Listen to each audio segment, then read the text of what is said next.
एक छोटे से गांव में एक छोटे से घर में रश्मि अपनी सौतेली माँ कमला, पिता रमेश के साथ रहती थी। रश्मि की माँ का देहांत तब हो गया था जब वह केवल 5 साल की थी। माँ के जाने के बाद पिता ने कमला से दूसरी शादी कर ली, लेकिन कमला के आने के बाद रश्मि की जिंदगी में अंधेरा बढ़ता ही गया और बढ़ता गया। कमला अपने स्वभाव में कठोर और स्वार्थी थी। वह रश्मि को कभी बेटी का प्यार नहीं दे पाई। उसके लिए रश्मि केवल एक बोझ थी। हालांकि रमेश अपनी बेटी को बहुत प्यार करता था, लेकिन कमला के चिड़चिड़े स्वभाव और कड़वी बातों के कारण वह हमेशा चुप रह जाता था। रश्मि का बचपन कमला की कठोरता के बीच बीता। जब बाकी बच्चे खेल कूद में मस्त रहा करते थे, रश्मि घर के कामों में उलझी रहती। स्कूल से लौटने के बाद उसे खाना बनाने, पानी भरने और साफ सफाई करने में पूरा दिन बिताना पड़ता था। अगर वह किसी काम में जरा सी भी देर करती या किसी वजह से कोई चूक हो जाती थी, तो उसकी माँ उसे डांट डपट कर मारने तक नहीं चूकती थी। उसकी माँ का गुस्सा 7वें आसमान पे पहुंच जाता था।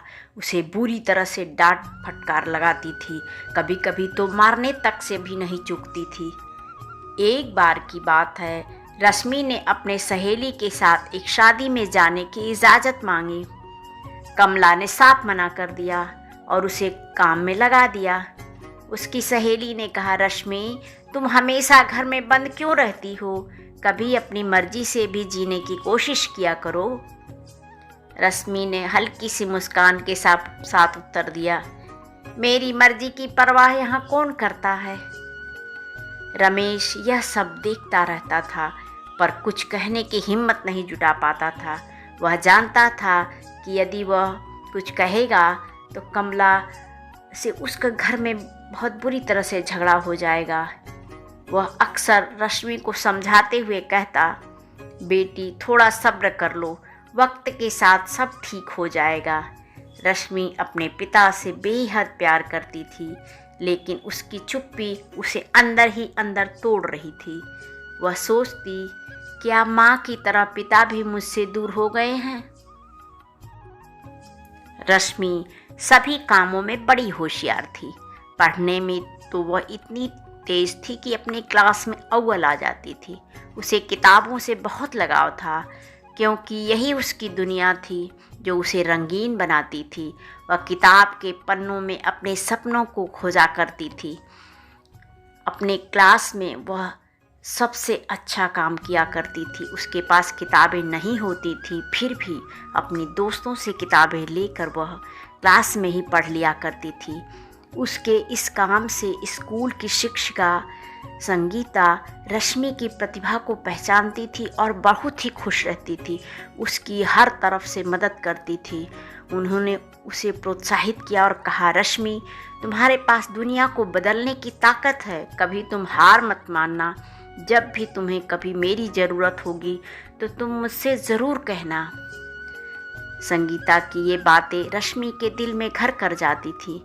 उसने ठान लिया कि वह आसानी से पढ़ाई में इतनी मेहनत करेगी, अपनी ज़िंदगी खुद बना लेगी। वह आसानी से हार नहीं मानेगी।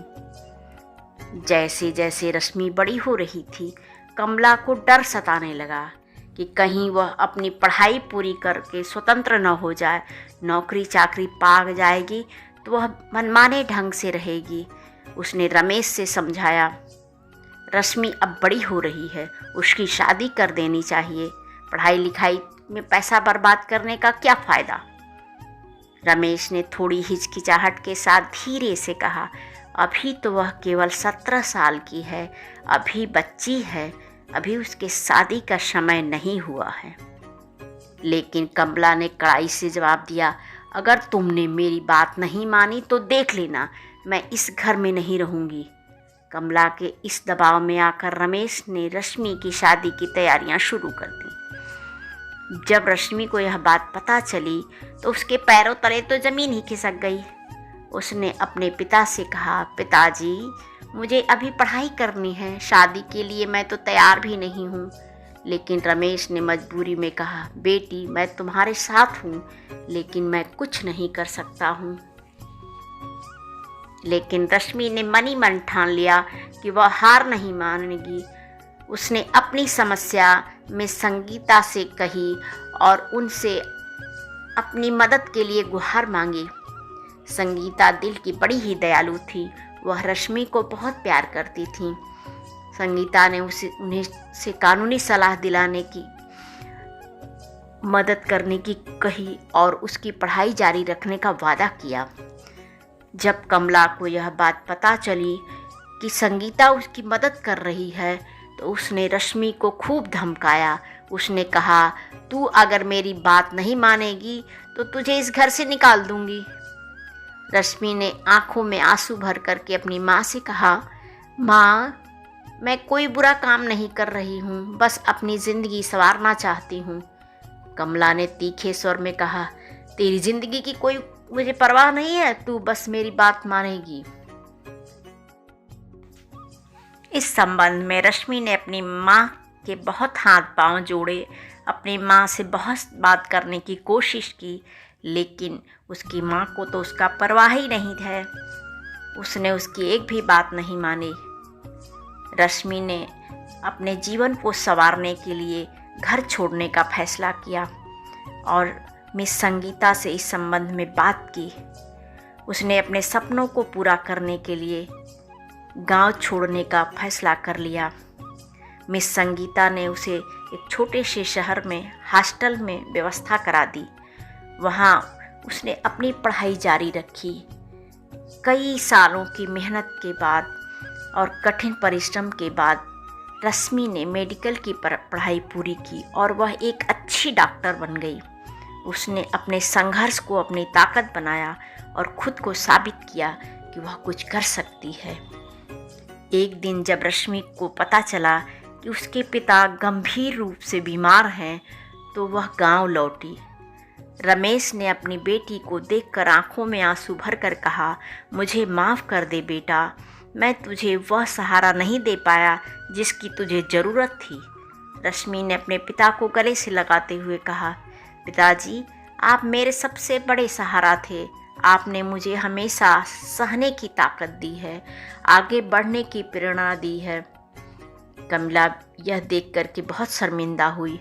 उसने देखा कि रश्मि तो बहुत बड़ी डॉक्टर बन चुकी है, रश्मि के पास एक अच्छी नौकरी है, अतः वह उससे माफ़ी मांगी।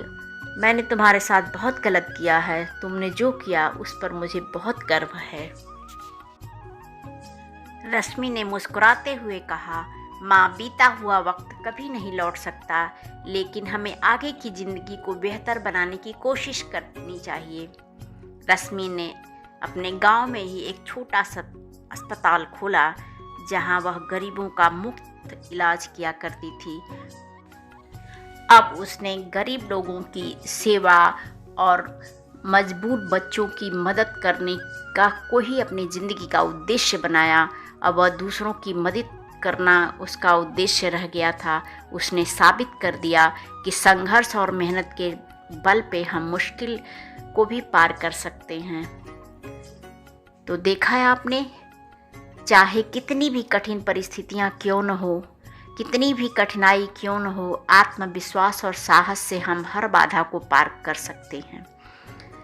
हमारी कहानी आपको पसंद आए तो चैनल को लाइक शेयर सब्सक्राइब जरूर कीजिए। धन्यवाद।